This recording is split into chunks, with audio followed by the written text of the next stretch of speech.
Hola a todos, les traigo este fanfic titulado Metal Gear Green. Este fic no es mío, créditos a su creador, el link del creador en la descripción, link del canal secundario en la descripción, sin nada más que agregar. Adiós. Capítulo 7. La ciudad de un cártel. ¿Compraste qué? Gritó Snake por el códec. Sinceramente, esa era la reacción que Miller esperaba. Fue un fastidio llevar el portaaviones de vuelta a la base madre, principalmente porque nadie sabía cómo pilotarlo. Todo se redujo a que Strangelove manipulara una IA para los controles de la nave y enviara a algunos hombres para asegurarse de que funcionara. Ni qué decir tiene que los propulsores de la nave eran una maravilla. El corredor no le había fallado. Los 64 estaban funcionando y los estaban trasladando a la base madre. Mira, Snake, fue una buena oportunidad de inversión, respondió Miller, mirando el plano de la embarcación. ¿Inversión? Ese portaaviones nos va a dejar sin blanca antes de que le encontremos un uso, replicó Snake. El sonido de su puro se oía con claridad en el códec. Pero sí tengo un uso para ello, respondió Miller, o más precisamente, fue idea del departamento de I+D.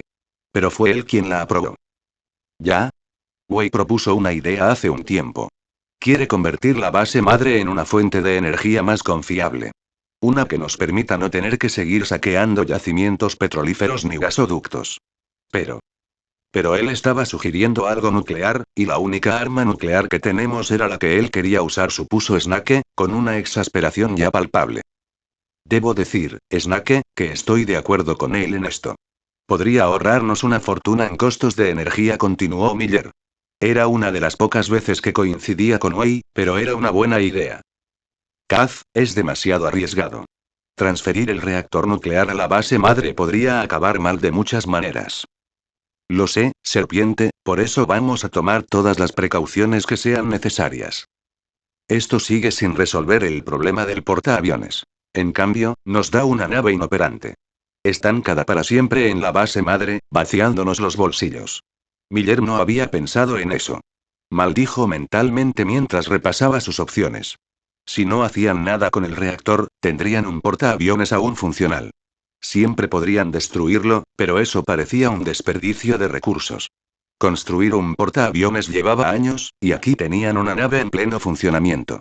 Les vaciaría los bolsillos, pero al menos podrían darle un uso.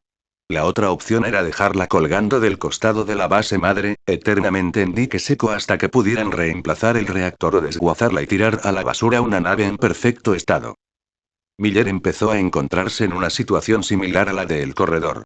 Quizás volarlo por los aires era una buena idea, razonó Miller, pero eso solo lo convertía en un desperdicio de nave. Aún así, sin duda parecía más económico que las alternativas. Necesitaba pensar un momento qué utilidad tenía un buque de guerra para una organización paramilitar. Guerra, obviamente, pero solo guerra que se pudiera permitir. Iba a necesitar más contratos. Y tal vez más marineros en la base madre. Pero era algo que tendrían que hacer, incluso si quería la idea del reactor nuclear. Mierda, respondió Miller por el códec. Quizás podría ver si el corredor tenía alcohol de sobra. Oyó a Snake suspirar por el códec, dando otra calada a su puro. ¿Al menos obtuviste la información de él? Preguntó Snake. Sí, aunque no fue gran cosa. ¿Recuerdas aquella redada en China de hace un tiempo? Empezó Miller.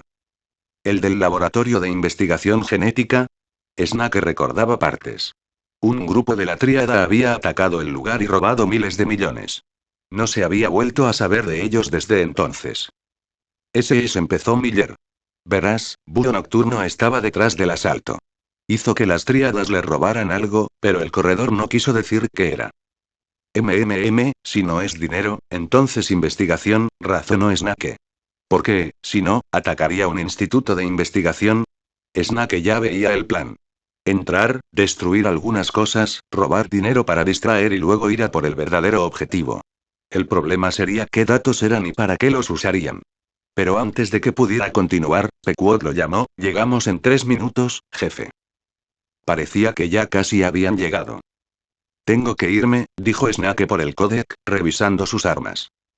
Te entiendo, buena suerte, jefe, respondió Miller mientras el códec se quedaba en silencio. Para el loro solitario posado en la rama de un árbol, era un día tranquilo. No se veían depredadores y había encontrado suficiente comida. El cielo tenía un bonito tono azul y no vio el punto negro en el horizonte. Simplemente disfrutaba del día en la rama. Entonces, el ave oyó algo, no sabía qué era, pero era fuerte. Un extraño latido se oía cada pocos segundos. El punto negro estaba más cerca, su forma se volvía más definida. El ruido también empezó a cambiar, una voz solitaria se hizo presente.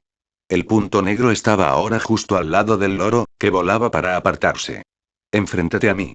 Vamos, jefe, tienes que admitir que es pegadizo. Gritó Pequot por encima de las aspas del helicóptero. Snake tenía las puertas abiertas de par en par mientras se preparaba para irse. Delata nuestra posición con demasiada facilidad, respondió, observando el dosel de la selva.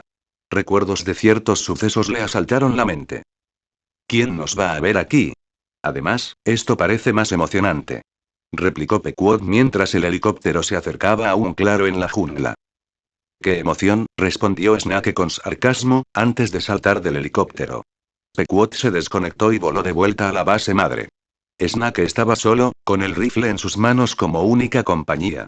El mismo equipo que en todas sus otras misiones: pistola tranquilizante, rifle de asalto MRS y Renault con munición tranquilizante. Sin embargo, la jungla le traía viejos recuerdos. Le resultaba demasiado familiar como para no recordarlo. Intentó ignorarlo mientras avanzaba, sin perder de vista los árboles. Recorrió la zona y se topó con una granja quemada. Se veían marcas de quemaduras en la madera intacta, con trozos de cristal roto esparcidos por el interior. Parecía casi intacta, y estaba lo suficientemente cerca del resto del pueblo como para ofrecer una mejor vista. Al entrar, inspeccionó cuidadosamente las habitaciones una por una. Todo estaba destruido o saqueado, faltaba el refrigerador de la cocina y sus estantes habían sido arrancados de las paredes.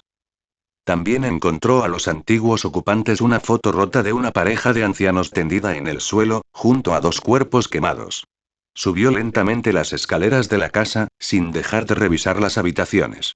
Pronto llegó a la parte más alta, con vistas a los campos y una mejor vista del pueblo. Sacando sus binoculares, se hizo una mejor idea de la destrucción que había sufrido. Se encontraron agujeros en casi todos los edificios. Marcas de quemaduras cubrían todo lo que no se había quemado, con escombros por todas las calles del pueblo. Los puestos de control también cubrían las calles, con varios miembros del cártel montando guardia con ametralladoras cerca. Snake vio morteros en los tejados y camiones de suministros entrando y saliendo de la ciudad. No lo vio todo, pero era evidente que habían traído mucho armamento a la zona. Snake estaba a punto de revisar su hidroid para ver la imagen satelital cuando oyó el crujido del suelo de una tabla detrás de él. Manos arriba, marrano, dijo una voz a sus espaldas. Era femenina, y estaba a solo un pie de él. Snake obedeció lentamente, levantando las manos con cuidado. Esperó hasta oír el crujido de las tablas del suelo, indicando que la persona se acercaba. Cuando ella estuvo justo detrás de él, sintió que le bajaban los brazos y le esposaban. Parecía una profesional. Se movía con rapidez y eficiencia. Solo entonces vio a su atacante, mientras lo obligaban a darse la vuelta. 5 individuos estaban frente a él, todos con uniformes de camuflaje y chalecos antibalas. 4 portaban un fusil TAR-21 y una ametralladora ligera M60, con bolsas de munición visibles en sus chalecos. La mujer que estaba a su lado tenía ojos y cabello que cambiaban de color constantemente, mientras que los demás llevaban pasamontañas. Sin embargo, no parecían miembros de un cártel. Estaban demasiado organizados profesionalmente. ¿Cuál es tu propósito aquí?, preguntó la mujer mientras miraba a Snake. Los demás decidieron dispersarse por el resto de la casa para examinar la zona. Soy entomólogo, vine a buscar unos morfos, respondió Snake. No funcionó con Wei, pero no tenía mejor excusa. Vaya, estás bastante bien armado para ser un entomólogo, dijo la mujer, mirando el rifle MRS que le confiscó a Snake. No soy del cártel, si es eso lo que insinúas, dijo Snake. La mujer lo miró entonces. Claro, si no, estarías en el pueblo. Pero no me creo esa mierda de mariposas, así que ¿quién eres?, preguntó. Estaba claro que mentir no le llevaría a ninguna parte, sobre todo si quería respuestas propias. Llámame serpiente, comenzó, mirando a la mujer. Vine a investigar la zona en busca de un objetivo. Esto pareció molestar a la mujer, pues una visible repugnancia se dibujó en su rostro. Ah, entonces eres otro héroe enviado por los yanquis. En ese caso, puedes largarte. Notó el veneno extra en su tono cuando dijo héroe. No soy un héroe, y Estados Unidos tampoco me envió, replicó Snake, mientras la mujer le quitaba las esposas con mucha agresividad. Se frotó la muñeca cuando por fin se las quitó. Claro que no lo eres. Tienes un nombre clave elegante, un disfraz de héroe y un equipo raro. Así que, claro, no eres un héroe, respondió con sarcasmo. Esto no es un disfraz, le dijo Snake. Y esto no es un rifle, replicó. Miren, empezó Snake, agarrando y enfundando sus armas con conocimiento. No soy un héroe. No me envió el gobierno. Vine por mi cuenta. Busco a este hombre. Sacó su hidroide y mostró una foto de Búho Nocturno. La mujer casi se sorprende cuando apareció el holograma. Se hace llamar Búho Nocturno, y la última vez que lo vieron fue en ese pueblo, trabajando con el cártel, continuó Snake, señalando a Paraíso. Está bien, Snake comenzó, con escepticismo ya evidente en su voz. Asumo que dices la verdad. María Pérez, Policía Nacional de Colombia. ¿Policía colombiana? ¿Qué hacen en Venezuela? Preguntó Snake. Igual que tú, estábamos tras uno de los jefes del cártel y los informes decían que estaba en la zona, respondió María, caminando hacia la ventana cercana. Aunque se suponía que esto sería una operación clandestina, parece que ya no se hizo. ¿A quién buscabas? Preguntó Snake, acercándose a la ventana. Ella le entregó una fotografía solitaria, en la que aparecían dos individuos. No era la mejor, aparentemente tomada por una cámara de seguridad en blanco y negro, pero mostraba lo suficiente. Alejandro y Diego Gálvez. Los jefes del cártel de los hermanos. El informe indica que uno de ellos estaba en Paraíso y también fue responsable de la destrucción. Si esta es una de las cabezas, entonces podría saber dónde está Night Owl, comentó Snake, devolviendo la foto. Entonces te deseo buena suerte con eso, porque no sabemos dónde está la cabeza. ¿Alguna idea de dónde podría estar su puesto de mando? Ninguno, aunque ahora que lo pienso tenían muchos sicarios operando cerca de la escuela. Puede que tengan información decente ahí dentro. Snake volvió a mirar por la ventana, buscando la escuela por el pueblo. La encontró, y efectivamente, estaba rodeada de guardias. Armas antiaéreas bordeaban el techo, junto con largas hileras de alambre de púas. Lo que hubiera allí dentro debía de ser valioso. Se dio la vuelta para irse, antes de entregarle a María su frecuencia de radio. Ella la aceptó, pero en general desconfió de Snake. Desde allí, volvió a salir, acercándose lentamente al centro del pueblo. La destrucción era aún más evidente de cerca. Los cadáveres aún cubrían las calles, y decenas de hombres se los llevaban para quemarlos. Largos regueros de sangre fluían hacia las alcantarillas del pueblo, tiñendo de rojo el hormigón. Y no había ningún civil a la vista. Todos los que Snake se cruzó llevaban los colores del cártel y un rifle en la mano. Esquivó por poco a un grupo tras un muro. Te lo digo, hombre, ese tipo no para de sonreír. ¿En serio? ¿Tiene la cara atascada o algo así? No, tío, solo que siempre está sonriendo por alguna razón. Snake pasó sigilosamente junto a ellos, rodeando la pared trasera. Ahora podía ver la escuela, aunque parecía más un motel. Autos con las ventanas rotas y la pintura quemada cubrían el pequeño estacionamiento. Una docena de guardias rodeaban la zona, con una docena más en el techo. Eran demasiados para noquearlos a todos. Parecía que tendría que hacerlo letalmente. Revisó su MRS para asegurarse de que estuviera cargado y se acercó a la escuela. Caminó sigilosamente junto a un auto abandonado, usándolo como cobertura. Su objetivo principal eran las oficinas, con la esperanza de que los documentos principales estuvieran dentro. Encontró a dos guardias holgazaneando dentro, viendo un televisor solitario colgado en la pared. Un noticiero sonaba a todo volumen.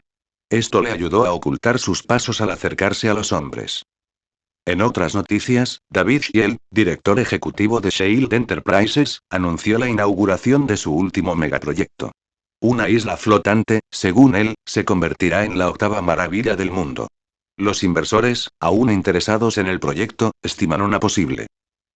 Una isla flotante. ¿Qué clase de idea tan absurda es esa? ¿Mentira? ¿Acaso estamos viendo lo mismo? Esa es la ciudad del futuro. Ciudad del futuro, ni hablar. Una bomba bien colocada en esa cosa y se hunde hasta el fondo del océano. Bueno, quiero decir. Y segundo, ¿Cómo demonios van a asegurarse de que esa cosa aguante las olas del maldito océano? O sea, ¿han visto el Pacífico? ¿Desde cuando estudias ingeniería? Desde nunca. Es puro sentido común, no paran de hablar de villanos y luego anuncian el concepto de ciudad más vulnerable conocido. No se me ocurre nadie más entusiasmado con la idea de tener una ciudad entera como rehén, amenazando con demolerla. Juro que es como si quisieran que la tomaran. No sé, sigo pensando que mola. Snake estaba detrás de ellos, sacando su cuchillo. Degolló al primer hombre antes de que su amigo se diera cuenta. Luego hizo lo mismo con el segundo. Sin embargo, Snake no encontró nada. Los documentos de la habitación solo eran de la escuela. Parecía que tendría que revisar todas las habitaciones. Echó un vistazo afuera antes de salir del vestíbulo y dirigirse a la primera habitación. Miró hacia atrás, asegurándose de que no hubiera moros en la costa, y entró. Estaba vacía, todos los muebles habían sido retirados y no había nadie a la vista. Lo mismo ocurrió con la segunda y la tercera habitación. Al entrar en la cuarta, encontró docenas de rifles tirados por ahí. Muchas de las otras armas en la habitación eran explosivos. A Snake se le ocurrió una idea mientras sacaba C4. Colocó los ladrillos por toda la habitación, principalmente sobre los explosivos del cártel. Luego se fue, manteniendo el detonador cerca. Luego fue a la quinta y la sexta, encontrando más armas en ambas. Poco a poco, se fue aclarando para qué servía la escuela. No era un puesto de mando, sino una armería. Hizo una última inspección por la escuela, buscando alguna información. No encontró nada. Así que, al igual que en las otras habitaciones, ató C4 a las paredes. Tras completar la instalación, sale del edificio. Una vez fuera, se esconde en un callejón, planeando su siguiente movimiento. Si hubiera tomado un pueblo, ¿cuál sería el lugar más seguro para un puesto de mando? Se detuvo cuando su códec cobró vida. Entonces, Yankee, busca algo en la escuela. La voz de María llegó a través del códec. Me temo que no hay información sobre los hermanos. Usaban el lugar como arsenal. Maldita sea. Y yo que creía que teníamos una pista. Bueno, eso era. Para nada. Oyó Snake decir a María. Claramente discutiendo con alguien al otro lado. La radio lo captaba esporádicamente, dándole a Snake algunos detalles. Nosotros sabemos, confiamos en él, no está bien. Dejó de cortarse y María volvió a aparecer. Está bien, voy a pedirte un favor. Piensa en ello como ganarte mi confianza. ¿Y qué sería eso? Preguntó Snake mientras miraba por encima del hombro. Los miembros del cártel parecían más activos ahora, algunos rondando por la zona sin saber por qué. No lo habían visto, eso seguro, pero algo pasaba. Capturaron a un colega nuestro mientras hacía reconocimiento. Creemos que lo obligan a trabajar en los campos del este. ¿Y quieres que lo rescate?, supuso Snake.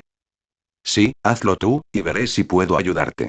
Snake reflexionó un momento, sopesando las opciones que le ofrecían. Agradecería la ayuda adicional, sobre todo con la mayoría de personal de MSF al otro lado del mundo. Veré qué puedo hacer, respondió Snake. La respuesta que recibió fue silencio, lo cual le pareció extraño. Aún así, tenía un nuevo objetivo mientras continuaba hacia el este. No estaba lejos, principalmente debido a la magnitud del campo. Las plantas de coca eran el único cultivo en el campo, con cientos de personas cosechándolas. Debía de haber sido todo el pueblo en los campos, si no la mayoría. Vio niños transportando grandes bolsas de la planta, bajo la atenta mirada de los guardias. En todo esto, el hombre que Snake buscaba sobresalía. Su uniforme estaba roto y andrajoso, con una pierna visiblemente rota que apenas lo mantenía en pie. Aplastarlo no era una opción entonces. Hacerlo con el herido podría fácilmente arrancarle la pierna. Lentamente se acercó a los campos, entrando por debajo de la gran valla. Se arrastró por el suelo intentando evitar ser visto. Llegó hasta el hombre justo cuando éste se desplomaba. Cerca, algunos trabajadores intentaron ayudarlo a ponerse de pie, pero se detuvieron al ver a Snake. Les hizo un gesto lentamente para que guardaran silencio, antes de levantarlo. Estaba a punto de escabullirse cuando se encontró con un nuevo problema. Los demás trabajadores comenzaron a seguirlo. Querían libertad y Snake entendía por qué. Pero no podía sacarlos a todos a escondidas, solo a unos pocos a la vez. Sin embargo, no podía dejarlos solos. Varios de los trabajadores eran niños. Era evidente que necesitaba un nuevo plan. Entonces recordó la armería. Era la distracción perfecta. Empezó a agarrar el detonador y activó su códec, solicitando varios helicópteros de extracción. Moviéndose rápidamente, presionó el detonador. Una enorme bola de fuego envolvió los edificios tras ellos, sorprendiendo a los guardias. Casi todos corrieron hacia la base de la explosión intentando averiguar qué había sucedido. Con ellos distraídos, salió de los campos, en dirección a la granja abandonada. Los civiles lo siguieron, intentando pasar desapercibidos. Todo pareció ir sobre ruedas, pues llegaron a su destino. Snake llevó al hombre adentro mientras María y los demás ayudaban a quienes lo seguían. Lo bajó y contó a los que iban detrás. Mierda, dijo María, esperaba que trajeras a un hombre. Bueno, tuve que cambiar de planes, respondió Snake, agarrando su MRS. Dudaba que los guardias no notaran la ausencia de los civiles, incluso con la poca escolta que Snake había hecho. ¿Tienes un plan para todos ellos?, preguntó María, señalando a la multitud que estaba en la casa. He llamado a algunos helicópteros para pedir apoyo, deberían llegar en breve. Eso espero, tendrán que, mierda, gritó uno de los agentes. Se agachó bajo el sello de la ventana y las balas impactaron en el marco de la casa. Inmediatamente, la gente entró en pánico, y dos agentes los trasladaron a la parte trasera. Snake, mientras tanto, se agachó tras una de las paredes de la casa, justo al lado de una ventana. Rápidamente echó un vistazo al exterior y vio el pequeño ejército de camiones que se acercaba. Uno de los camiones tenía un arma antiaérea en la parte trasera, con los cañones apuntando a la casa. Antes de que pudiera disparar, Snake disparó al operador del arma. El conductor recibió un impacto en la cabeza y el cuello, muriendo rápidamente. Los demás camiones se detuvieron cerca de la casa, y sus ocupantes salieron en tropel. Se apostaron detrás de todo lo que encontraron. Algunos intentaron entrar corriendo por la puerta principal, pero dos agentes los abatieron.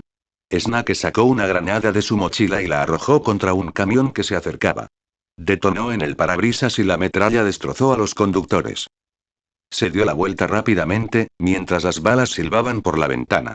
Encontrando una brecha en el fuego enemigo, apuntó. Snake disparó una ráfaga de 3 balas contra un guardia que intentaba cargar contra la puerta principal. No estaba del todo seguro de que pudieran resistir lo suficiente hasta que llegaran los helicópteros. Entonces, tan pronto como comenzaron los disparos, cesaron. Fue reemplazado por un sonido más amenazador. Snake miró por la ventana y maldijo justo cuando el tanque se detuvo. Un camión lo seguía, del que bajaban 2 hombres. ¿Sabes? Cuando mis hombres me dijeron que hubo un intento de fuga, casi me río de ellos. Fue María quien maldijo, asomándose levemente por la ventana. O sea, Paraíso es un pueblo de gente inteligente y competente, ¿verdad? Seguramente nadie sería tan tonto como para huir. Pero aquí estamos. Bueno, te dije que sucedería, se escuchó una nueva voz que aumentó la ira de Snake. Ave nocturna. Un placer volver a verte, Snake. ¿Cuánto ha pasado? ¿Un año? Necesitamos vernos más a menudo. Snake ya veía la sonrisa en el rostro del hombre. Se asomó por la esquina y lo vio al hombre calvo al descubierto. Sin embargo, no podía dispararle bien sin dejar su escondite. Ah, así que ese es el nombre de la molestia de hoy. Snake, ¿eh? Bueno, Snake, voy a ser generoso hoy, empezó Diego, mientras la torreta del tanque empezaba a moverse. Se detuvo enseguida, apuntando directamente a la casa. Puedes venir aquí y devolver a mis trabajadores. Es la opción más inteligente. O quedarte ahí y morir por culpa de este tanque que tomé prestado. Tú decides. Revisó su droide rápidamente. Los helicópteros estaban a solo unos minutos. Solo necesitaba detenerlos. Dime, ¿qué pasa si me rindo?, preguntó, mientras revisaba continuamente su droide en busca de actualizaciones. Bueno, me vendría bien un hombre con tu talento, serpiente. Búho Nocturno me dijo que, después de todo, eres un mercenario. ¿Qué te parece? Un buen contrato a cambio de unos cuantos trabajadores del sarampión. ¿De cuánto estamos hablando?, responde Snake, notando que el rostro de María se enfureció. Le indicó que se callara mientras revisaba de nuevo su hidroide. Puedes decirme el precio después de salir. Lentamente, salió de su escondite, esperando que le dispararan. En cambio, no encuentra nada y sale lentamente. Snake encuentra a Diego al frente, saludándolo, con todos sus hombres aún apuntándolo con sus armas. Mantiene su MRS consigo, bajada mientras se acerca al hombre. ¿Ves? ¿Tan difícil fue? Ahora podemos. Diego se detuvo al oír algo a lo lejos. Al principio fue débil, pero poco a poco se fue haciendo más visible antes de que el tanque explotara. Los hombres de Diego se apresuraron a buscar a su atacante mientras llegaban los helicópteros. Enfréntate a mí. Enfréntate a mí. Me voy. Aquí Pequod llegando a la zona de aterrizaje. Las ametralladoras del helicóptero disparaban contra los hombres en tierra, mientras los demás helicópteros cubrían a los civiles. Un miembro del cártel intentó regresar a un cañón antiaéreo, pero un misil lo hizo estallar. Los hombres de Diego disparaban esporádicamente contra los helicópteros, intentando dañarlos por completo. Snake había sacado su rifle para intentar capturar a Búho Nocturno. Pero el hombre se había ido, aparentemente desapareciendo en un instante. Sin embargo, Pequod lo interrumpió en su búsqueda por el códec. Todos a bordo, jefe, tenemos que irnos. ¿Ves a Búho Nocturno? Preguntó Serpiente, disparando una ráfaga rápida contra un enemigo solitario. Su cuerpo se desplomó al suelo. Negativo, jefe. Tenemos refuerzos enemigos en camino. Tenemos que irnos. Snake corrió furioso hacia el helicóptero. Al parecer, Búho Nocturno había escapado. Búho Nocturno observó cómo los helicópteros se alejaban, con los pocos sistemas antiaéreos que el cártel tenía cerca intentando derribarlos. Mientras tanto, Teicon me sonaba a todo volumen por los altavoces del vehículo. Se alegró de haber hecho ese camuflaje invisible. Claro, fue un verdadero fastidio conseguir el plano, pero valió la pena la invisibilidad casi absoluta. Diego empezó a acercarse a él entonces. El hombre había intentado disparar a un piloto con un AK, pero finalmente se rindió. Bueno, eso fue divertido, comentó Búho Nocturno, viendo cómo Diego sacaba un cigarrillo. Diversión por ahora, aunque mi hermano me va a regañar por dejarlos escapar. Este es el precio del entretenimiento, no importa si es un fracaso o un éxito. Entonces empezó Diego, encendiendo el cigarrillo que tenía en la boca. Este tipo Snake no parece el mercenario habitual. Te dije que pagarle no funcionaría. Sí, esa es la cuestión. ¿Qué clase de mercenario dice que no a un cheque en blanco? Night Owl se rió entre dientes ante la pregunta, sin dejar de mirar hacia el horizonte donde desaparecían los helicópteros. ¿Has oído hablar alguna vez de Big Boss? Diego se detuvo un momento, un poco confundido por la pregunta. Solo respondió después de darle una calada rápida a su cigarrillo. Son solo rumores. Es un tipo que está saqueando yacimientos petrolíferos en Oriente Medio, ¿no? Me temo que ha hecho mucho más que saquear yacimientos petrolíferos. Está en secreto en la lista de los más buscados de la HPSC. Sin mencionar la recompensa de $500 millones por su cabeza. Respondió Búho Nocturno, volviendo la vista hacia Diego, visiblemente intrigado. Déjame adivinar, ¿Snake trabaja para Big Boss? No, Snake es el gran jefe. Night Owl ya podía ver cómo giraban los engranajes mientras la intriga se transformaba en ira calmada. Mierda. ¿En qué demonios nos has metido? No me preocuparía demasiado por eso, afirmó Night Owl. ¿No te preocuparías? Acabamos de meternos con el hombre que lleva un año cabreando a los dictadores petroleros y ganando. Voy a tener que discrepar, replicó Diego. Dije que estaba entre los más buscados del HPSC, ¿recuerdas? Así que espera un mayor apoyo cuando la señora presidenta se entere de esto. Capítulo 8. Una presencia naval. Mi gorilla siguió a Chico por los pasillos de la base madre, con Della intentando seguirle el ritmo. No sabía qué buscaban, pero Chico dijo que sería genial. Algo sobre una UMA, lo que fuera que eso significara. Siguió hablando del tema, con un libro en las manos mientras avanzaban. Pronto llegaron a donde Chico lo llevaba, la sala de inteligencia. Había sufrido una modernización masiva en los últimos días, con computadoras más modernas siendo liberadas de sus usuarios originales. Así que, por supuesto, Chico lo llevó a una de las computadoras. Es una UMA de verdad.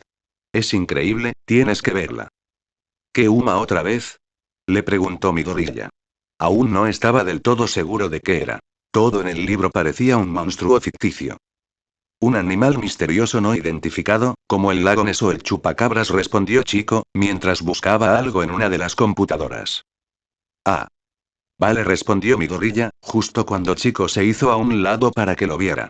Lo miró y griega, eso no es un animal. Chico, no quiero ser grosero, pero eso es un héroe. Chico lo miró con incredulidad, claramente sin creer lo que decía.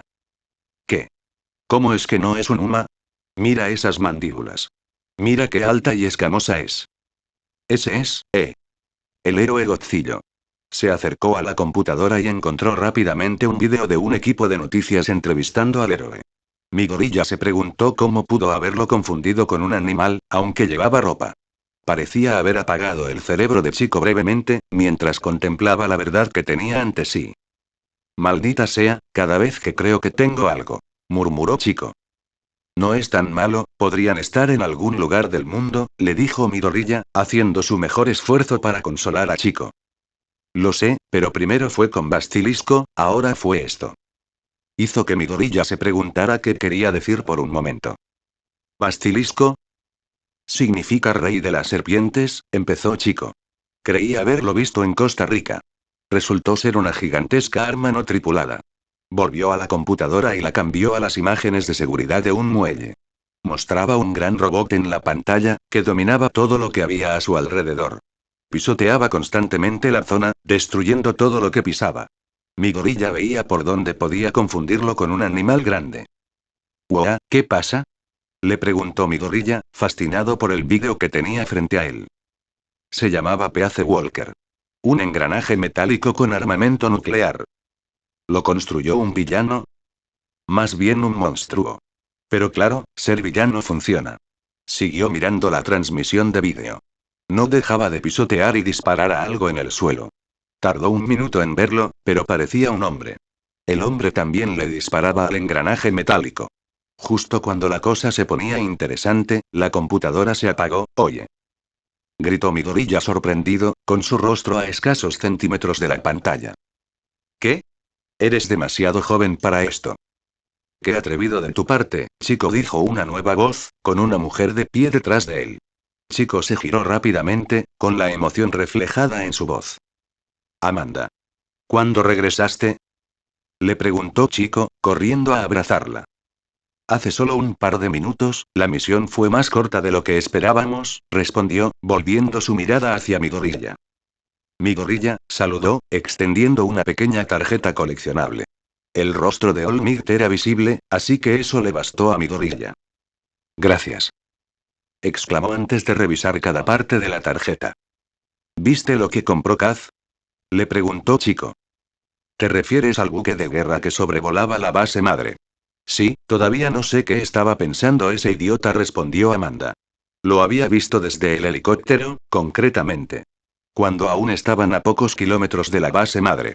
Ni qué decir tiene, fue todo un espectáculo». Kat se incorporó aturdido de la silla. No había dormido en días, pero lo había logrado. Se le había encontrado un uso genuino al portaaviones. Le había llevado mucho tiempo buscar contratos, revisar ideas de I+D y casi caerse de la base madre medio dormido. Sin embargo, allí estaba, frente a él. Un contrato del gobierno indio solicitando ayuda contra los piratas de la zona. Cubría lo suficiente el coste del portaaviones, apenas, pero era suficiente. Solo necesitaban marineros. ¿Pero dónde encontrarlos? Necesitaban hombres con experiencia en este campo, no novatos que apenas sabían lo que hacían. La IA de Strangelove funcionaba por el momento, pero solo podía indicarle a la nave que avanzara. Aún no podía realizar ninguna de las tareas más complejas que serían necesarias. Estaba a punto de empezar a buscar posibles candidatos entre los voluntarios que hacían fila cuando su codec empezó a sonar. Kaz contestó, oyendo la voz de Striker Osprey. «Señor comandante, hay una situación afuera. ¿Te importaría explicarlo?». «Lo haría, pero creo que es mejor que lo veas tú mismo». Kaz se puso de pie y se dirigió a la puerta. Lo recibieron decenas de otros miembros de MSF corriendo por los pasillos. Le preocupaba que otro prisionero se hubiera escapado, pero los hombres no parecían demasiado asustados. Más sorprendidos que preocupados. Los siguió, sin saber qué esperar. Llegó al borde de la plataforma donde se encontró con Osprey. Kaz estaba a punto de hablar cuando sus ojos lo apartaron. Al otro lado del océano, y acercándose rápidamente, había cientos de pequeñas balsas. Estaban mal ensambladas y parecían a punto de hundirse, pero era evidente que había gente a bordo. Sacó unos binoculares para ver mejor. Docenas de personas cubrían las balsas. Parecían desnutridas y enfermas. ¿Qué está pasando? Le preguntó a Osprey, con la mirada fija en la masa de balsas. Parece que son refugios, respondió Osprey. ¿Alguna idea de dónde vienen? Ninguno, señor. Kat siguió mirando las olas. No podía contar cuántas había. La gente misma observaba con curiosidad las grandes estructuras de la base madre. No pudo evitar notar el miedo en sus ojos al ver a las tropas de MSF.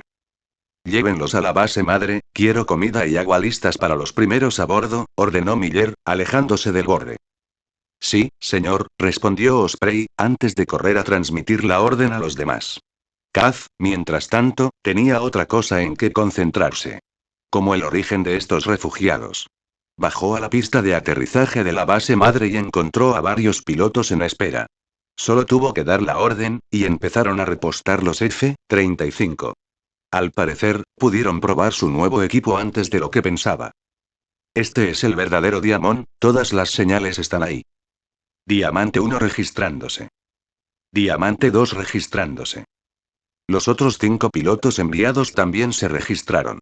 Sus F-35 volaron con gracia mientras inspeccionaban la zona. Ahora, el comandante Miller quiere que simplemente exploremos el área y encontremos un posible camino por el que podrían haber venido, les dijo Diamond. ¿No podríamos simplemente preguntarles, señor? Preguntó Diamante 1. Podríamos, pero entonces no podríamos probarlos ahora, ¿verdad? Respondió Diamond, seguido por el sonido de él tomando un trago, antes de desconectarse. Genial, otra misión de reconocimiento, comentó un piloto con sarcasmo. Oh, ánimo Darkseid, podríamos quedarnos atrapados en tierra. Dices eso, Mustang, pero todos los del ejército siguen consiguiendo despliegues reales, replicó otro piloto, mientras tanto, nosotros seguimos siendo relegados al entrenamiento. Para ser justos, ha habido poca necesidad de pilotos de combate, Butcher, respondió Diamond 5. Es cierto que en ninguna de las misiones en las que había participado la MSF hasta la fecha se había empleado ningún tipo de poder aéreo. Claro que usaron lo importante, como los aviones equipados para guerra electrónica y los helicópteros de transporte. Pero cazas. Esos estaban almacenados. Luego Miller compró los F-35 que también estaban almacenados. Lo que no daría por un poco de acción, comentó Darkseid, contemplando el océano. Estaba tan vacío. El océano bajo ellos, el cielo arriba. Era igual que siempre. Entonces, algo sonó. Revisó su radar y encontró varios puntos que se acercaban. Tengo lentes de contacto, ¿alguien más? Igualmente. Cuento 5 pequeños y 1 grande, respondió el carnicero. ¿Alguna confirmación de quién es? Les preguntó Darkseid. Negativo, no creo que nos hayan encontrado todavía. Diamante 4 respondió alguna sugerencia, Impulse. Bueno, ¿alguien se anima a echar un vistazo más de cerca? Sugirió Impulse. Estoy abajo, respondió Darkseid. Rápidamente se acercaron al objetivo, observando de cerca lo que tenían delante. Delante había otros 5 aviones, pero no pudieron distinguir de qué tipo eran. Pronto oyó sonar el sistema de alerta de su avión. Darkseid, sin apenas un segundo para reaccionar, bajó en picado mientras lanzaba bengalas. El misil lo esquivó por poco mientras gritaba por el comunicador. Nos han atacado. Su radar mostró que el resto del escuadrón se acercaba para atacar. En cuanto lo hicieron, 3 aviones enemigos desaparecieron del radar. Caramba, ¿qué alcance tienen estas cosas? Comentó Butcher por la radio. Sí, bien por ti. Empiezo a pensar que acercarse tanto fue una mala idea. Replicó Impulse. Su propio avión se atascó intentando despistar al que lo seguía. A Darkseid no le iba mucho mejor, atascado, teniendo que virar bruscamente mientras el avión que lo seguía volvía a fijar la mira. Lanzó bengalas inmediatamente esta vez, haciendo un viraje brusco. El misil volvió a dirigirse hacia las bengalas. Parecen gustarles mucho los buscadores de calor, comentó Darkseid. Quizás sea el equipo. Dijeron que nuestros aviones tenían capacidad de sigilo. Genial, y lo tiramos por la ventana. Justo cuando estaba a punto de lanzar otra serie de bengalas, el avión que iba detrás de él explotó. Igual que el que iba detrás de Impulse. Los aviones de sus compañeros se acercan. ¿Sabes? Esto me pareció un poco injusto. Podríamos haberlos derribado antes de que nos vieran. ¿Alguien sabe qué estaban volando? Preguntó Mustang. No, aunque a mí me pareció soviético, respondió Butcher. Darkseid estaba a punto de asentir cuando su mirada volvió al radar. El gran objeto seguía allí. Sin embargo, era mucho más lento que los aviones. Además, estaba debajo de ellos, en el océano. ¿Alguien ha visto la mancha grande? Preguntó Darkseid. El resto del escuadrón dio negativo, excepto Impulse. Tengo algo, aunque no puedo decirlo. Espera un minuto. Esta cosa tiene una cámara. Más tarde, ¿qué tienes? Es una nave enorme, quizá un crucero. Y por lo que parece, se dirige a la base madre. Mierda, voy a llamar para informar esto. ¿Puede confirmarlo? Preguntó Diamond, verificando con los pilotos que envió. Miller estuvo a su lado mientras recibía la noticia.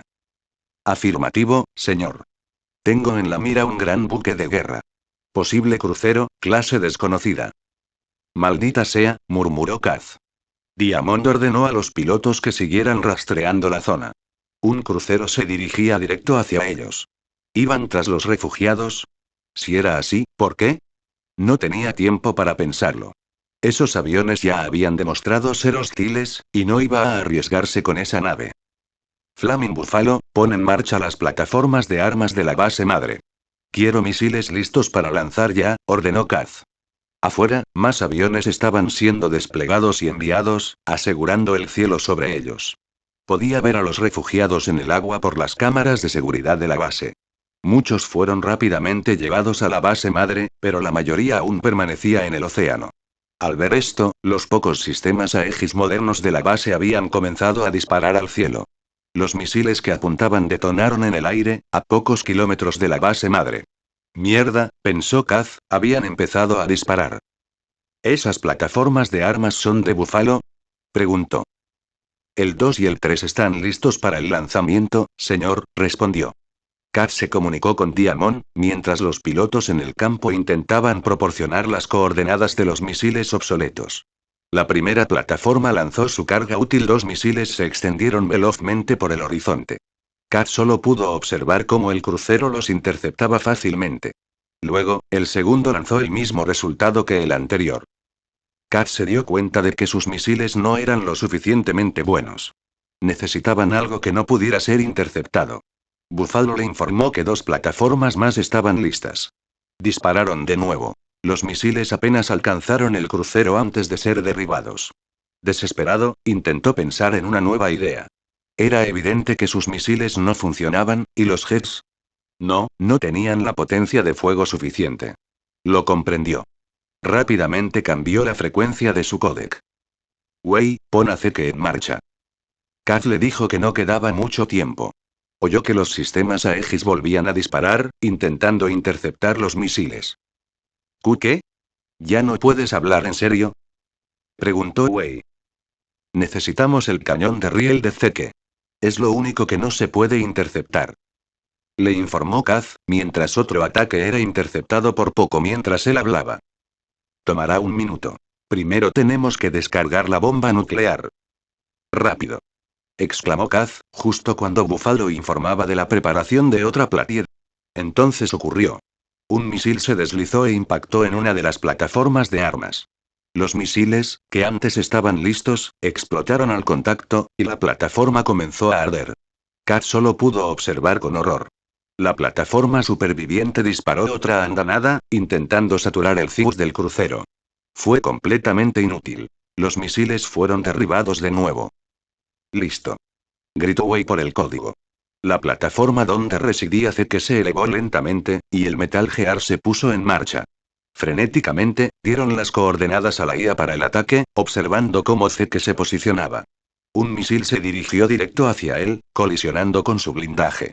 El Metal Gear lo ignoró y se colocó en posición de disparo. Su cañón de riel cargó rápidamente antes de disparar. Pasaron segundos antes de que los pilotos llamaran. Crucero destruido. La sala estalló en celebración. Kaz se recostó y disfrutó de un respiro tranquilo. El progreso avanzaba según lo previsto. El 9º círculo fue una ayuda inquebrantable, especialmente con su investigación genética. Ya podía vislumbrar los inicios de su plan en un tubo de ensayo. Era realmente increíble. Y todo con Akira en la oscuridad, o eso esperaba.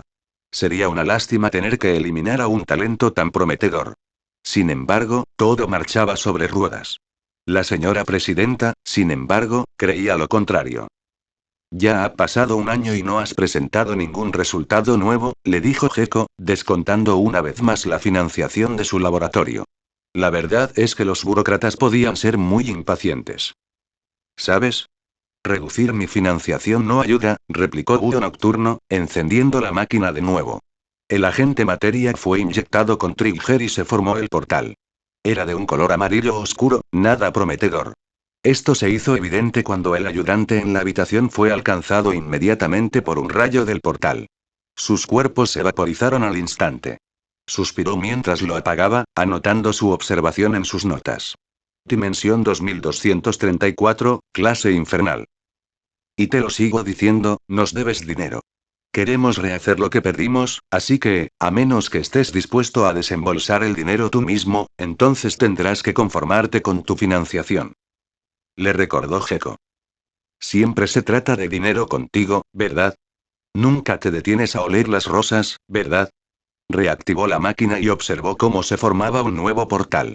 Este era naranja. Igual que el experimento de hacía un año. Ya podía ver el potencial. Gecko pareció darse cuenta de lo atraído que se sentía por el portal. El ayudante en la habitación avanzó con cuidado, extendiendo una mano hacia el portal. Se detuvo al instante al notar algo en el portal. Retrocedió con cuidado, justo cuando un hombre salió despedido por el otro extremo. Y, por supuesto, Búho Nocturno lo reconoció. Esto, se dio cuenta, sería divertido. La presidenta convocó frenéticamente a todos los grupos mercenarios que se le ocurrieron. En cuanto Búho Nocturno le dijo que habían visto al hombre del parche en Venezuela, ordenó la entrada al país de tantos agentes como pudo. Claro que no había suficientes, así que recurrió a la segunda mejor opción. En la red oscura y los canales secretos se había publicado una recompensa. $40 millones por Big Boss vivo. Era casi un requisito capturarlo vivo.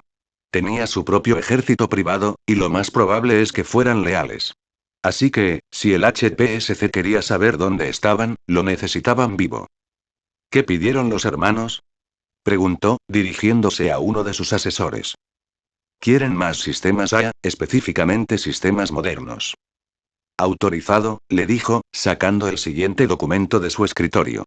Todavía le desconcertaba la cantidad de villanos que seguían usando armas en la era moderna de las peculiaridades. Mientras revisaba el documento, su teléfono empezó a sonar. Lo cogió y descubrió que era Techno. ¿Algo sobre MSF? Me temo que no, esta vez es otra cosa. Los mercenarios de la Costa Dorada se rebelaron. Explícate, exigió. Esta era la segunda organización rebelde. Su saboteador parecía haber atacado de nuevo. Se les avistó lanzando un asalto a la costa sur de Vietnam. Varios refugiados huyeron de la zona, pero han desaparecido. Los mercenarios tampoco han sido detectados. Estaba perdiendo el control, y no le gustaba. Si alguno de estos grupos se rebelaba, enviaría un mensaje a los demás. Entonces, todo el castillo de naipes que habían construido se derrumbaría. Quiero la cabeza de su líder en mi pared antes del anochecer, y que todos sean interrogados, ordenó, casi gritándole al receptor. El HPSC no iba a ser el hazmerreír de Lampa, sobre todo por culpa de algún villano de pacotilla. María dejó escapar un silbido bajo mientras el helicóptero se acercaba a la FOB. «Qué bonito lugar tienes aquí, Yankee, ¿seguro que no eres un héroe?», comentó con una sonrisa burlancia. Snake solo refunfuñó mientras el helicóptero se acercaba a la pista de aterrizaje, observando cómo el personal médico de la base salía a recibirlos. Rápidamente comenzaron a trasladar a los civiles a alojamientos temporales. ¿Te importaría decirme qué va a pasar con ellos? María cuestionó su mano muy claramente sobre su ar. Eso depende de lo que elijan, respondió Snake, sacando un cigarro de su bolso. ¿En serio, quiénes son ustedes?, preguntó María, señalando a toda la base que los rodeaba. Somos MSF, respondió Snake, dando una rápida calada a su cigarro. Médicos sin fronteras. Un ejército sin fronteras. Así que son mercenarios. ¿Y qué? ¿Acaso ese Búho Nocturno busca un contrato? No, es más difícil de explicar. Bueno, tengo tiempo, así que a charlar. Snake suspiró mientras sostenía su cigarro y sacaba una foto de Midoriya. Esto iba a llevar un buen rato. Hace al menos un año, encontramos a este niño bajo la custodia del HPSC, le dijo Snake, sosteniendo la foto cerca. Ya me lo imaginaba. Murmuró María enfadada. Qué raro, pensó Snake, habría pensado que las fuerzas del orden tendrían más respeto por el HPSC. Claro que sí que lo mandó a la mierda cuando asumió que era un héroe. Logramos sacarlo de allí bastante rápido, pero desde entonces estamos en su lista negra. Night Owl colaboraba con ellos, y ahora sospechamos que trama algo. Entonces, lo seguiste hasta aquí por este chico. Es comprensible, aún no has explicado su papel en todo esto, respondió María. Lo estaban usando para experimentos. María palideció al instante al oír esas palabras. Pero tan rápido como llegó, la ira la reemplazó aún más rápido. Siempre supe que los HPSC eran cabrones. ¿A qué te refieres? O sea, lo sé por estar en su lista negra, pero parece que les guardas rencor, comentó Snake mientras disfrutaba de otra calada de su puro. Bueno, no habría un cártel si no fuera por el HPSC. Hace casi 100 años, los teníamos contra las cuerdas, y sus últimos líderes estaban tras las rejas. La historia acaparaba titulares internacionales, se confiscaban toneladas de drogas y, por una vez, todo parecía prometedor. Solo había un problema, empezó, jugueteando con las piezas de su rifle. La operación no involucraba héroes. Al parecer, les dio mala fama, pues la mayor operación de Sudamérica se estaba realizando sin ellos. Lo siguiente que supo la policía fue que la operación se cancelaba y los héroes ocupaban su lugar. En cuestión de días, el cártel recuperaría su prominencia y se expandiría a Venezuela cuando estallara la guerra. ¿Todo el cártel regresó tan rápido? Preguntó Snake algo sorprendido. Claro, había oído hablar de combatientes que lograban avances rápidos antes, pero ella lo hizo parecer días en lugar de semanas. ¿Por qué no? Enviamos a la selva a marcas de renombre en Spandex. Claro, había algunos competentes, pero no suficientes para todo el país. Pero el HPSC lo celebró como una victoria, y desde entonces no se han vuelto a ver noticias sobre el cártel. Que el resto del mundo sepa, los cárteles se han ido. María terminó, mirando el vasto océano que los rodeaba. Entonces esa operación extraoficial en la que estabas, te enviaron en silencio, por lo que el HPSC no se dio cuenta, dedujo Snake, apagando su cigarro mientras se consumía. Prácticamente tienen demasiado dinero invertido en Colombia.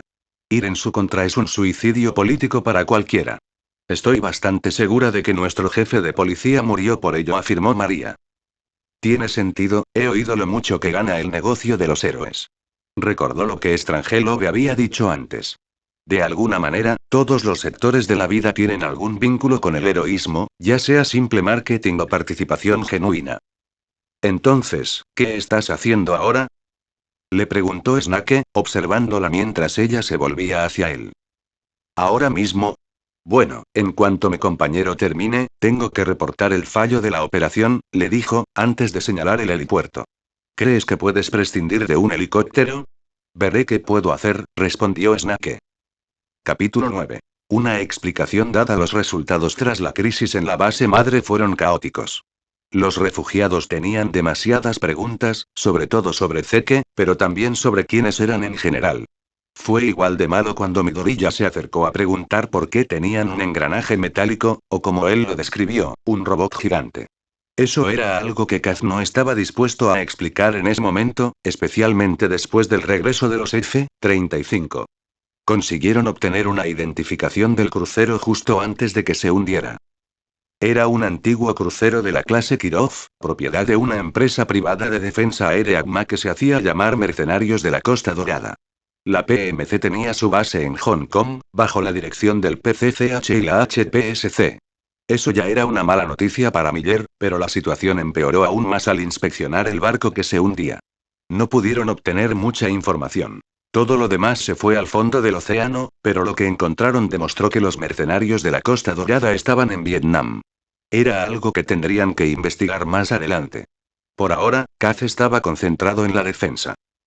Si la Costa Dorada lograba contactar con el HPSC, la base madre estaba prácticamente encontrada. Había movilizado a todos los hombres disponibles y les había lanzado un arma, mientras metía a Midoriya en un Blackfoot con Morpo y lo enviaba a la base de operaciones principales. Mejor que estuviera en una base que el HPSC desconociera.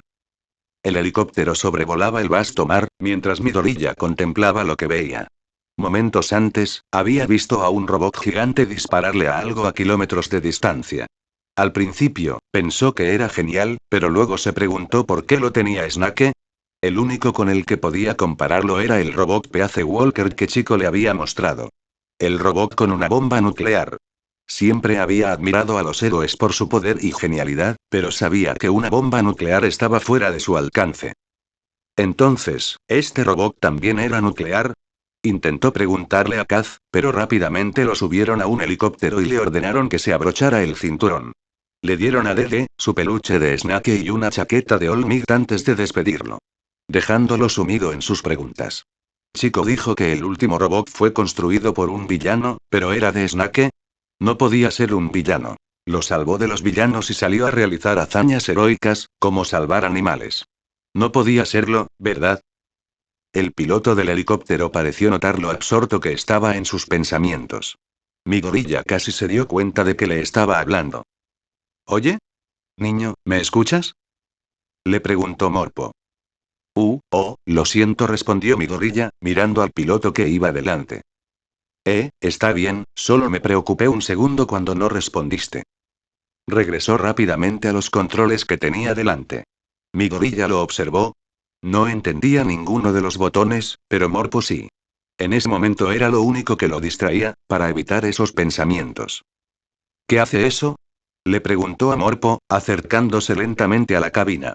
Señaló un interruptor bajo en los controles. Eso enciende las luces exteriores, respondió Morpo, justo cuando Midoriya señalaba otro interruptor. ¿Y ese? Eso baja el tren de aterrizaje. Siguió señalando los controles, y mientras tanto Morpo enumeraba su función. Encontró el equipo de comunicaciones, las armas, los controles del rotor y la radio. Estaba a punto de preguntar qué hacía el radar cuando Morpo tuvo una idea. Mira, ¿qué tal si te sientas en el asiento del copiloto? Poco a poco, Midoriya accedió, sentándose. Dede, por supuesto, se acostó a su lado después de subirse. Morpo le puso unos auriculares. Le quedaban un poco grandes y tuvo que sujetarlos ligeramente para que se mantuvieran en su sitio, pero funcionaron. Bueno, necesito tu ayuda. ¿Puedes presionar ese botón de ahí? Le preguntó Morpo, señalando un botón en el tablero. Midoriya lo presionó y la radio se encendió. Morpo le dio las gracias en voz baja mientras se detenía a escuchar la canción. Morpo no tardó mucho en empezar a cantar. No soy yo. No soy un afortunado. Canturreó Morpo, tocando ligeramente los controles. Midoriya intentó absorberse en el ritmo, intentando acallar sus pensamientos. La preocupación de que Snake le hubiera mentido. Hay gente que nace con pan en la mano. Dios mío, no se sirven a sí mismos. La canción iba y venía mientras ambos disfrutaban del viaje. Morpo afirmaba que Fortunate Son era, en sus propias palabras, la música de helicóptero mucho mejor, comparada con Teikonme de Pequot. Y Midoriya observaba a Morpo pilotar el helicóptero, escuchando las canciones que seguían, intentando ignorar sus miedos. El estriquero Spray siguió avanzando por las selvas de Vietnam, receloso de su entorno. Miller lo había enviado a inspeccionar la zona para averiguar qué tramaba el HPSC. La cosa pintaba mal. En cuanto llegó a donde los refugiados decían que estaba su pueblo, no encontró nada más que un cráter vacío. Toda la zona circundante había desaparecido prácticamente. Las casas estaban arrasadas, el río y la costa estaban cubiertos de escombros, y no había ni un solo cuerpo a la vista. Ni un cadáver ni nada en el suelo. Estaba desconcertantemente vacío de muertos, sobre todo con la cantidad de heridos graves que llegaban a la base madre. Aún más extraño eran las huellas que parecían enormes en el suelo. Parecían tener días de antigüedad, con su forma original retorcida y arruinada, pero eran claramente enormes. Osprey no sabía qué clase de animal era tan grande, pero considerando lo que había aprendido de esta dimensión, no podía ser descabellado. Pero eso generó otras preguntas. ¿Cuál era su objetivo? ¿No podía ser simplemente aniquilar una aldea cualquiera? ¿Estaban simplemente probando una superpotencia? De ser así, los mercenarios debían ser un equipo de limpieza, no la fuerza atacante.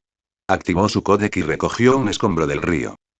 El lugar está vacío, señor, no hay nada más que escombros. Maldita sea, murmuró Miller del otro lado, reúne todas las pruebas que puedas. Entendido, respondió Osprey, archivando lo poco que encontró. De momento solo eran muestras de tierra y agua, y esperaba que al menos le sirvieran de algo. Osprey terminó cogiendo un trozo solitario de una casa antes de volver a la selva. Snake no pensaba que tendría que hablar de esto. Era algo que esperaban no tener que hablar nunca.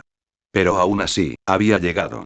Mi gorilla bajó del helicóptero despidiéndose de Morpo con la mano, antes de volverse hacia Snake. Ya podía ver las preguntas formándose en la cabeza del chico. Sobre todo mientras se dirigían a su habitación temporal. Tanto Snake como mi gorilla se sentían extraños. Se parecía casi a su habitación en la base madre, pero carecía de personalidad. Y en cuanto se sentó, mi gorilla hizo la primera pregunta. ¿Por qué tienes un robot gigante? Preguntó el niño, sentándose en la cama con Dede. Bueno, eso es complicado de explicar, respondió Serpiente, ¿qué sabes tú al respecto? Sé que había uno con una bomba nuclear, y Chico dijo que lo construyó un villano.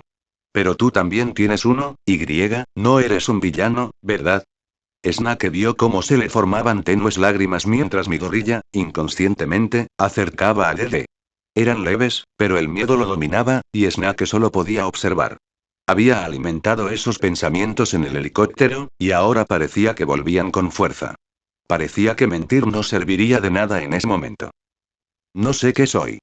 Me han aclamado tanto como héroe como villano, le dijo Snake, mientras lo observaba acariciar a Dede con cuidado.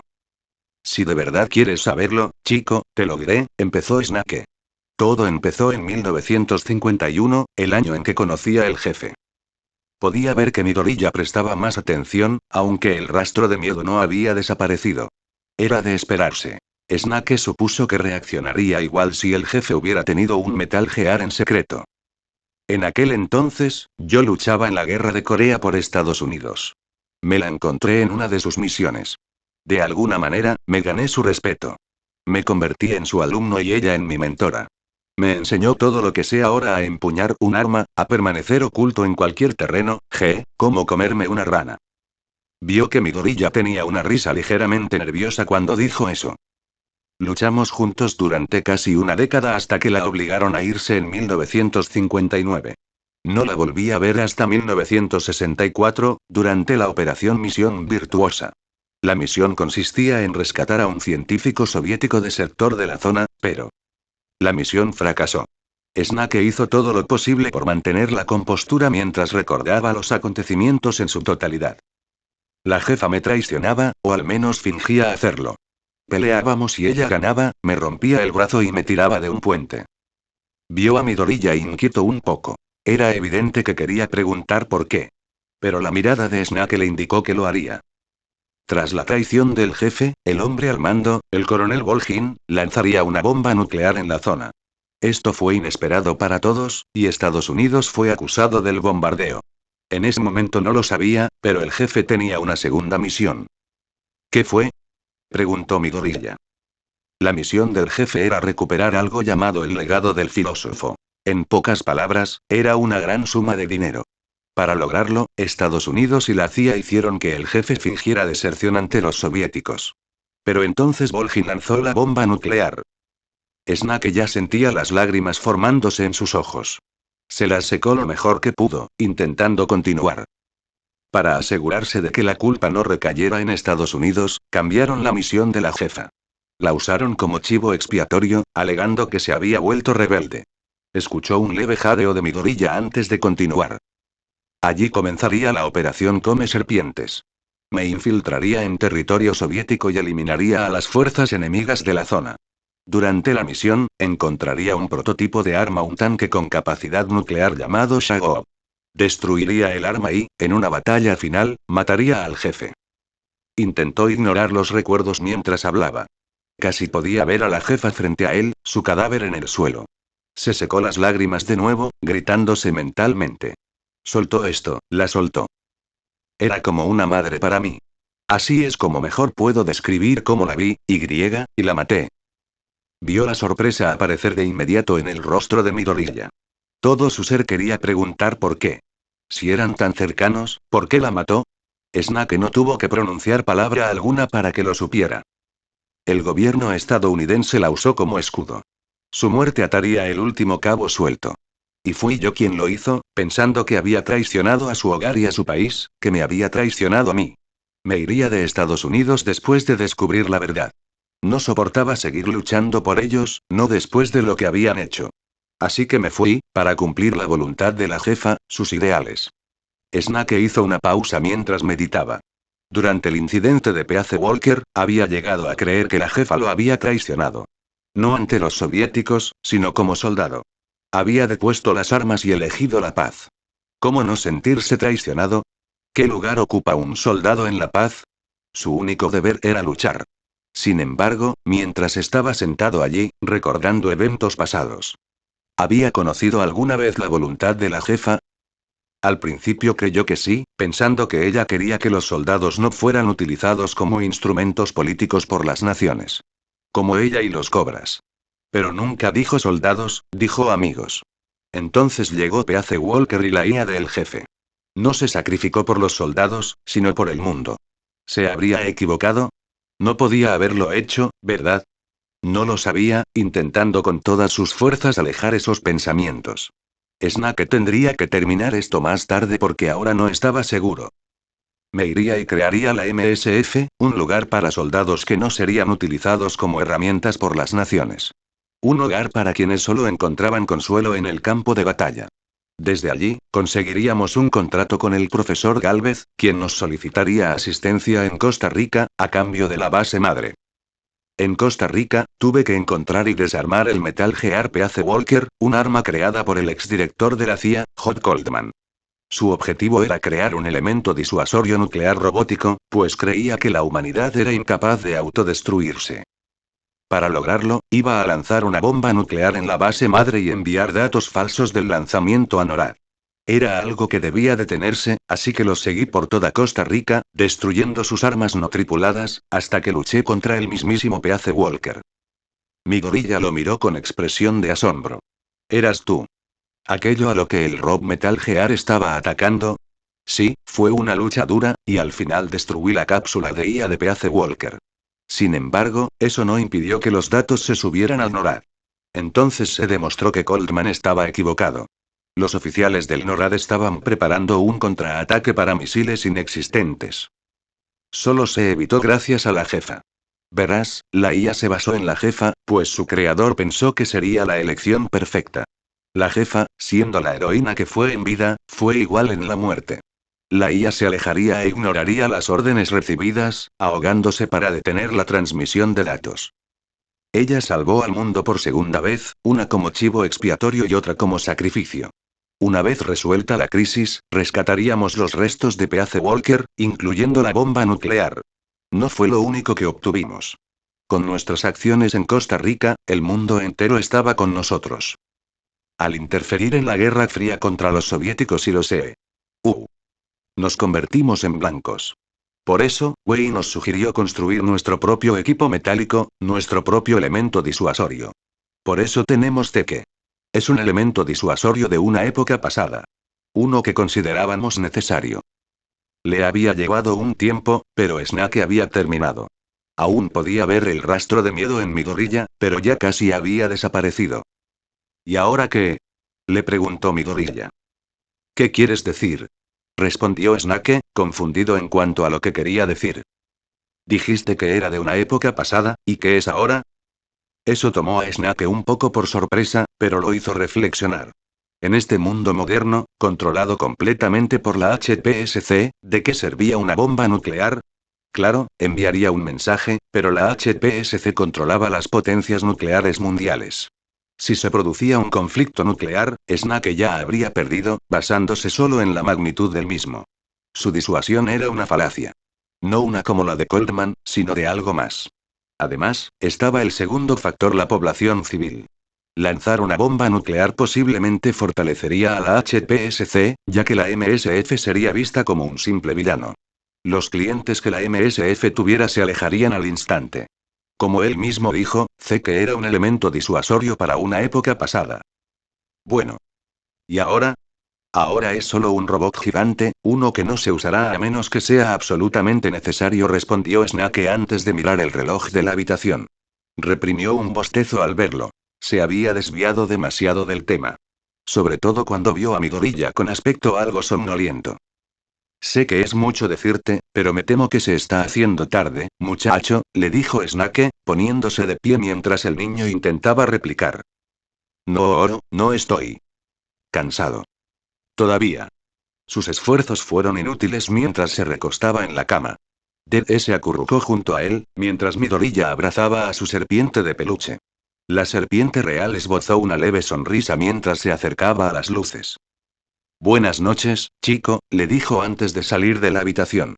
Luego dejó que su mente divagara, volviendo a sus pensamientos anteriores. ¿Se habría equivocado con el jefe? Realmente no parecía posible pensar que malinterpretaría a la persona que veía casi como un padre. ¿Pero lo había hecho? Sus pensamientos se interrumpieron cuando su códec empezó a sonar. Soy yo, respondió María, mis superiores quieren hablar contigo. Akira no sabía qué estaba viendo, pero era evidente que no le gustaba.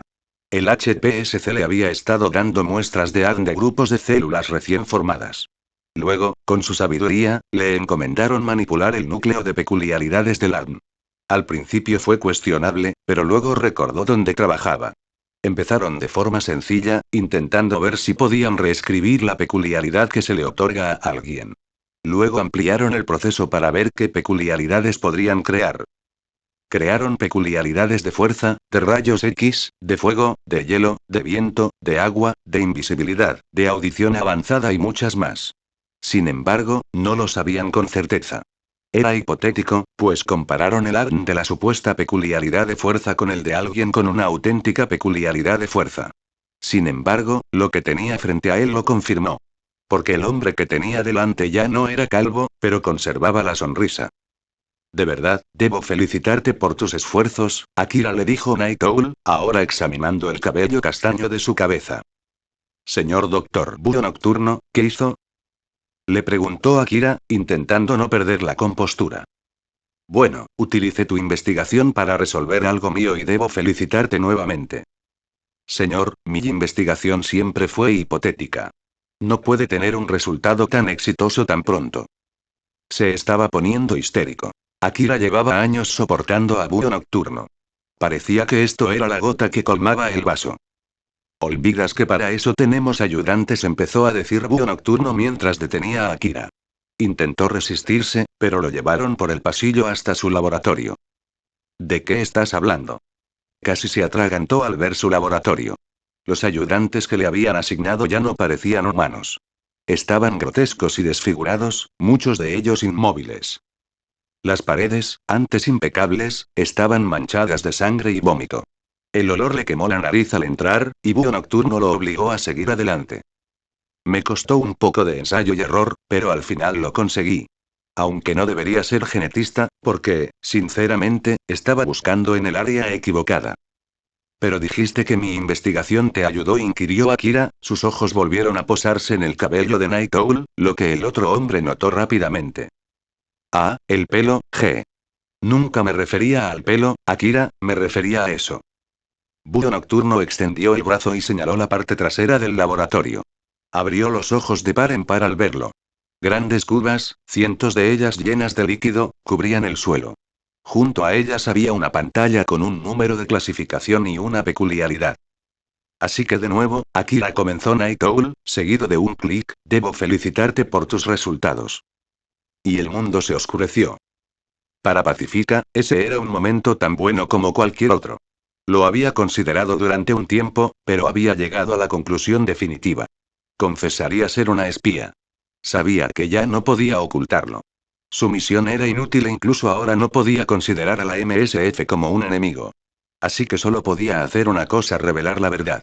Ocultarla por más tiempo solo generaría más sospechas y desconfianza, si inevitablemente la descubrieran. Por eso Pacifica se dirigía directamente a Miller. Lo encontró atiborrado de papeles y armas. Se le veían anillos bajo las gafas de sol y su ropa tenía manchas de café. Sin embargo, la vio entrar, intentando mantenerse despierta. Ah, Paz, ¿necesitas algo? Preguntó, intentando tomar un café que estaba demasiado lejos. Tardó un momento en articular las palabras, pero decidió ser directa y sencilla. Dejó atrás el acento y el tono falsos que había usado durante un año y, con buen gusto, habló con normalidad. Soy un espía. Miller no dijo nada por un momento. Por un instante, ella pensó que él asumía que era una broma, pero Miller, en cambio, la miró con calma. Lo sé, respondió, antes de finalmente tomar el café. Luego se concentró en el papeleo. La indiferencia de su respuesta dejó a Pacifica atónita. ¿Qué? ¿Cómo que lo sabes? Le preguntó Pacifica, mirándolo por encima del hombro. ¿Estaba esperando a que cometiera un desliz? ¿Acaso tenía guardias viniendo a buscarla? Como dije, sabía que lo eras desde hacía tiempo. Aunque nunca esperé que traicionaras a Zipper. Miller la miró de nuevo y tomó un sorbo rápido de café. ¿Cómo lo supiste? Ella creía haber ocultado bien sus huellas, así que ¿cómo lo supo él? ¿De verdad era tan obvia? ¿MSF lo supo todo el tiempo? Bueno, yo fui quien te dio la información. Pacífica sintió que el mundo a su alrededor se desmoronaba en ese momento. Kat fue quien le dio la información sobre Zeke. Kat fue quien presionó a Zipper para que actuara el día de su traición. Todo este tiempo y también estabas con Zipper. No podía creerlo cuando las palabras salieron de su boca. No, nunca estuve con Zipper. Era un negocio temporal y nada más. Así que, todo este tiempo, lo sabías. Me usaste como un peón, presionándome para traicionar a MSF, ¿para qué? Lo hice por MSF. No habríamos llegado tan lejos de no ser por Zipper. Sí, los estaba usando a ti y a Zipper, pero les estaba ofreciendo una salida. Pasaron todo el tiempo en la base madre, y tuvieron la oportunidad de desertar. Nunca esperé que lo hicieran, pero tuvieron la opción. No podía creer lo que oía. ¿Se atrevía a decir que tenía la opción de desertar? La había estado usando como peón todo este tiempo, trayendo riqueza y fama a MSF. El único consuelo que le traía era cuando un pensamiento de ira la asaltaba. ¿Lo sabes, Nake? Él no, solo yo. Estaba furiosa con él, pero ¿qué podía hacer en ese momento? La había usado como un peón, pero parecía indiferente a su deserción. Afirmó haberle ofrecido una salida, pero Pacifica no le creyó. Así que salió furiosa, descubriendo que todo el desastre había sido inútil. Si iba a confesar que era una espía, tendría que ser cuando Snake regresara. Despertar por la mañana había sido una experiencia extraña. Cuando Snake abrió el ojo, encontró a Midorilla en uno de sus tanques de cartón, intentando escabullirse con Dede. Huelga decir que el resto de la hora la había pasado empujando la caja mientras Midorilla disparaba el cañón. En defensa de Snake, ¿quién era él para negarle a alguien el placer de una caja de cartón? Al final, llegó al helicóptero. Inicialmente, intentó llamar a María para saber qué querían sus superiores, pero le pidieron una reunión en persona. La reunión se celebraba en Bogotá, la capital de Colombia. Una vez cerca de la ciudad, una limusina lo recogería para llevarlo al lugar de la reunión. En general, todo salió bien. Pequod llegó a la zona de aterrizaje y Snake se bajó. Después de un corto paseo, divisó la limusina. Se acercó con cuidado y notó varios vehículos más junto a ella. Algunos eran militares, otros civiles. Sin embargo, los hombres trajeados que los rodeaban estaban muy presentes. Su mirada pronto se posó en los pensamientos de María. La mujer fumaba apoyada en la limusina. Al acercarse, los hombres trajeados buscaron armas escondidas, solo para que María los llamara. Un momento, es él. Los hombres retiraron lentamente las manos de las armas antes de volver a una posición discreta. Serpiente, empezó María, me alegro de que hayas podido venir. Abrió la puerta de la limusina y Snake vio a alguien más dentro. Era algo mayor, con el pelo canoso mezclado con un tinte negro. El hombre tenía un aspecto bronceado y una cicatriz le recorría el rostro, sobre el ojo derecho. Para rematar, llevaba un traje elegante y un puro en la mano. María se sentó en la limusina y Snake hizo lo mismo. Entonces, esta es la serpiente de la que me hablaron, supuso el otro hombre. Sí, señor, es él, respondió María. Excelente, comenzó el hombre antes de extender la mano y presentarse, un placer, presidente Christian Sainz. Snake le estrechó la mano cortésmente antes de decir igualmente. Ahora, al grano, Snake. Según lo que informa el sargento mayor Pérez, eres un mercenario, ¿verdad? Empezó Sainz, apagando los restos de su puro. Fue entonces cuando los vehículos empezaron a moverse, rumbo a un destino desconocido. Bueno, en términos sencillos, sí, respondió Snake, manteniendo la mirada fija en el hombre. Bueno, verás, Snake, mi administración se ha topado con un problema, uno con el que estás familiarizado. ¿El HPSC? Preguntó Snake, recibiendo un asentimiento de Sainz. Mi última promesa de campaña fue acabar con el poder del cártel. Sin embargo, la HPSC nos ha estado frenando. La mayoría del cártel ha tomado posiciones en Venezuela, por lo que ya no está bajo nuestra jurisdicción. ¿Y el HPSC no te permitirá seguirlos?, supuso Snake. Precisamente, hacerlo, como afirma la HPSC, desencadenaría un incidente internacional. Se consideraría una invasión de un país soberano, porque, técnicamente, el territorio sigue perteneciendo a Venezuela. Supongo que la policía que enviaste fuera de los registros fue un último recurso, ¿no? Se suponía que la operación sería un ataque rápido y decapitador para eliminar una de las cabezas de los hermanos antes de que la HPSC se diera cuenta. Sin embargo, como usted sabe, la operación fue un fracaso. Por eso está aquí ahora, ya que, en nombre del gobierno colombiano y de mi administración, quisiera contratar sus servicios. Eso sí que intrigó a Snake. ¿En qué consiste el trabajo?, le preguntó Snake. Como dije antes, públicamente mi administración tiene las manos atadas. Ahí es donde entras tú. Quiero que tu organización luche contra el cártel. Te proporcionaré armas, voluntarios, capital y todo lo necesario para cumplir la misión. Snake lo pensó un momento. Esto era algo que MSF podría necesitar, sobre todo para localizar a Búho Nocturno. Sería de gran ayuda, pero al mismo tiempo, no vendría mal tener algún aliado. Tendré que pensarlo con mi segundo al mando, pero puede que haya un trato entre ustedes. Suscríbanse al canal, denle like si les gustó y compartan el vídeo sin nada más que agregar. Adiós.